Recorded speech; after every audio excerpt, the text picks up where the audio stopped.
Hello, class. My name is Charles Blanchard, as you may already know and recognize from other presentations that I've done during our MHIM program. But I am going to be discussing the topic for my research that I selected for HIM 5320, and that is actually surrounding consumer healthcare motivation.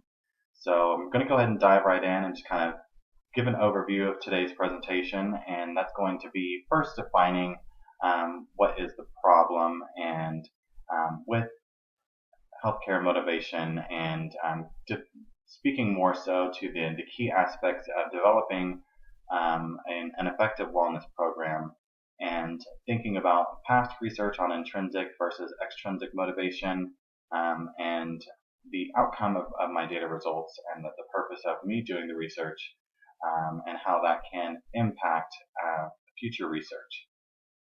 So, starting first with the problem, as you may have either experienced firsthand or seen on the news, there's a lot of concerns or frustration surrounding increasing healthcare costs. So, in an effort to offset healthcare costs, more and more employers are implementing different pieces of like wellness programs, whether it be getting preventive screenings or actually completing different tasks, whether it be survey questions related to healthy behaviors and doing coaching and things of that nature,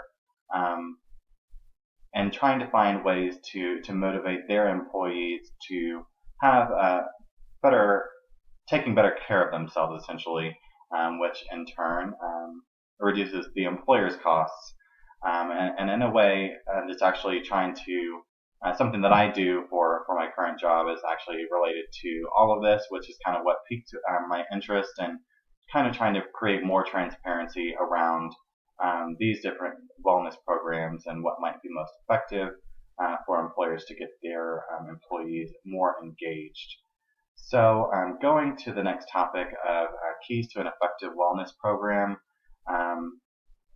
Some of the key things that I actually focused on in my survey and tried to see if there was any correlation between is actually thinking about the program design.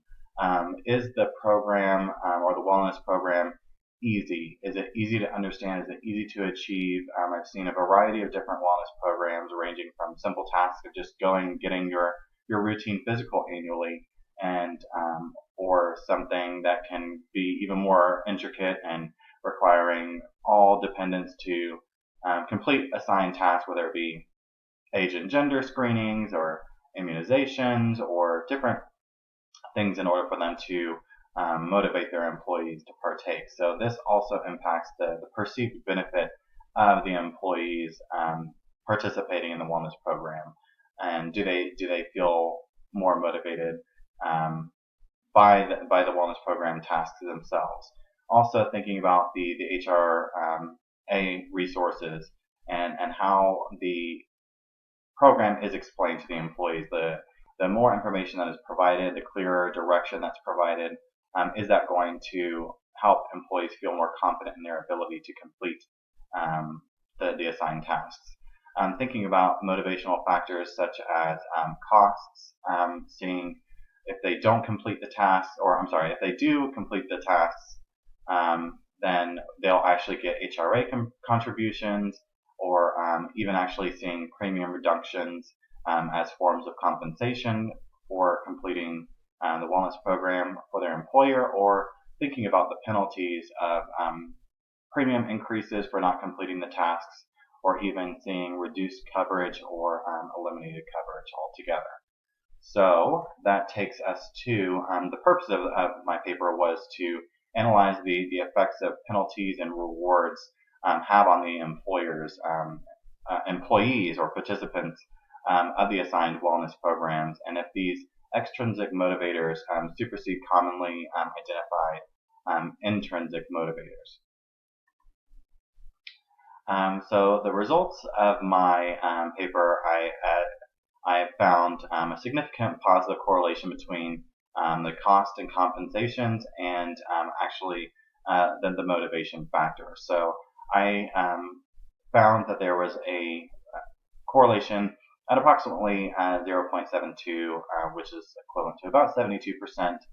And as we learn in the class, this would probably be more considered in other research to be not as ideal for showing a positive correlation. However, factoring in the unpredictability of human behaviors, I was confident in the results of the study to actually conclude that there is a positive correlation between costs and compensation, with the top categories from the survey being reduced coverage and program ease, premium reductions, and HRA/HSA contributions.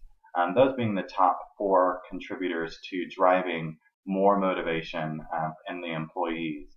So the survey actually was composed of 50 respondents to the survey, and different topics as far as what they felt more motivated by, whether it be the ease of the program, how resourceful the program was presented to them as far as the materials, and actually thinking about are they more motivated by being given money into their HSA or HRA for them to use towards future expenses, or do they feel more motivated by family compensations as far as not only being provided rewards or cash into their HRA or HSA, not only on the individual level, but also on the employee level, and then flipping this to the other side, thinking about the penalties. Are they more motivated by avoiding those penalties on an individual level or even on a family level? Even considering that some plans may not allow you to have any coverage for the following year if you don't actually complete this. More of a harsher wellness program and might have a negative effect on employee morale, which would probably have to be studied on in a different research topic. But I'm just thinking about the ways that the motivation is occurring. So this takes me to future research. As Dr. McLeod discussed before, that he and Dr. Hewitt, or Dr. Hewitt, sorry, not McHewitt, Dr. Hewitt had discussed their primary motives as far as intrinsic motivational factors, discussing or related to the Fitbit research that they did. They had the top 5 motivational factors, whether it be psychological, interpersonal motives, health motives, body-related motives, or fitness motives.